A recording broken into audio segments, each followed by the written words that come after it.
Hey, it's Liz with Lawsuit Tracker. Here are some commonly asked questions about the Depo Provera lawsuit. So, all the time I get asked, is this a real case?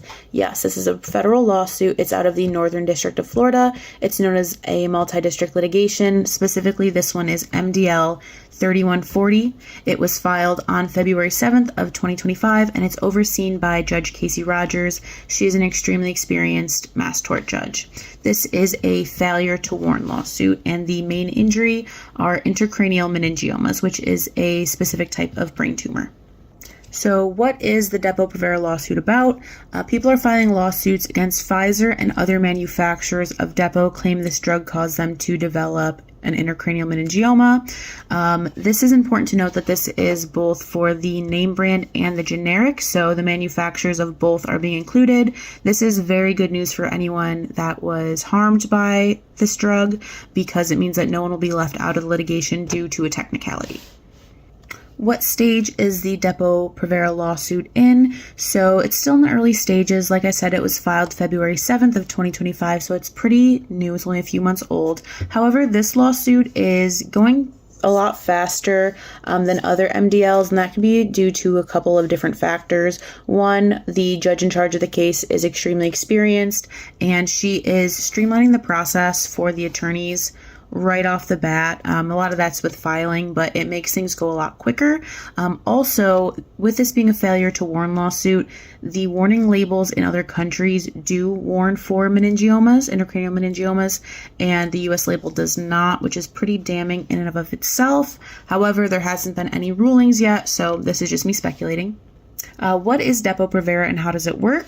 So Depo Provera is the name brand for an injectable contraceptive or birth control. It's injected every 3 months and it prevents pregnancy by suppressing ovulation and thickening cervical mucus. What are the side effects? So there are many side effects that are not included in this lawsuit, unfortunately. A lot of times when people call in and ask if they qualify, they mention some things like loss of bone mineral density. Unfortunately, if you have been affected by that unknowingly, that was added on the warning label in 2004. So that one is not included, but other things, there's ectopic pregnancies that are possible, allergic reactions, bleeding irregularities, weight gain, delayed return of fertility, are all known side effects of Depo Provera.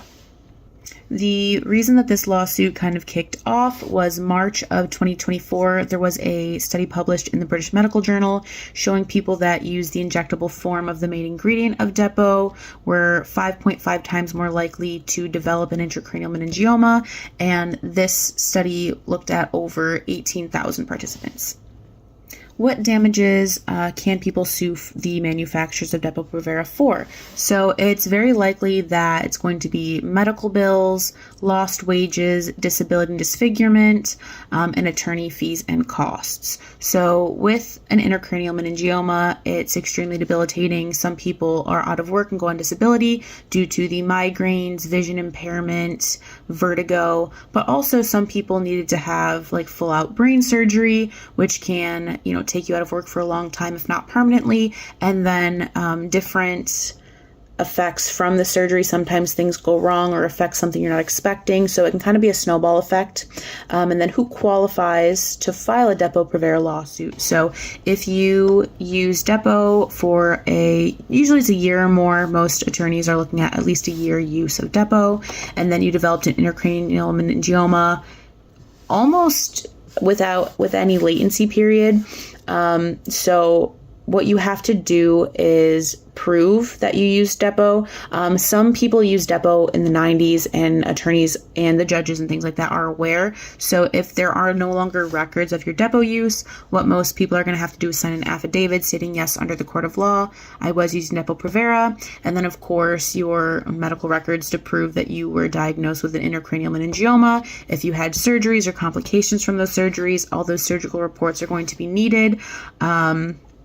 But that is, pretty much it. Obviously, evidence showing your losses, so the medical bills, the lost wages, evidence of impact on quality of life, and then we kind of wait for this to move forward. Typically, these types of lawsuits take anywhere from 3 to 5 years to reach a conclusion. It's possible the Depo Provera might be 2 to 3, but with law, you never know, anything can kind of happen.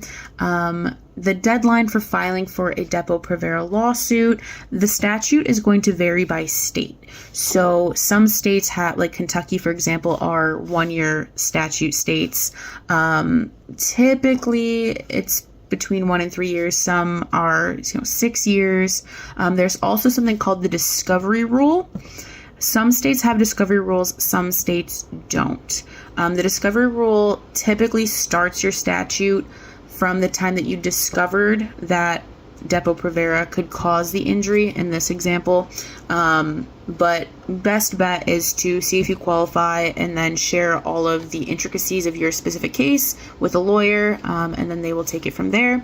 Please check out our website at lawsuittracker.org to see if you qualify, or if you just want to read up more on this lawsuit. And as always, please feel free to leave any questions in the comments. Thanks.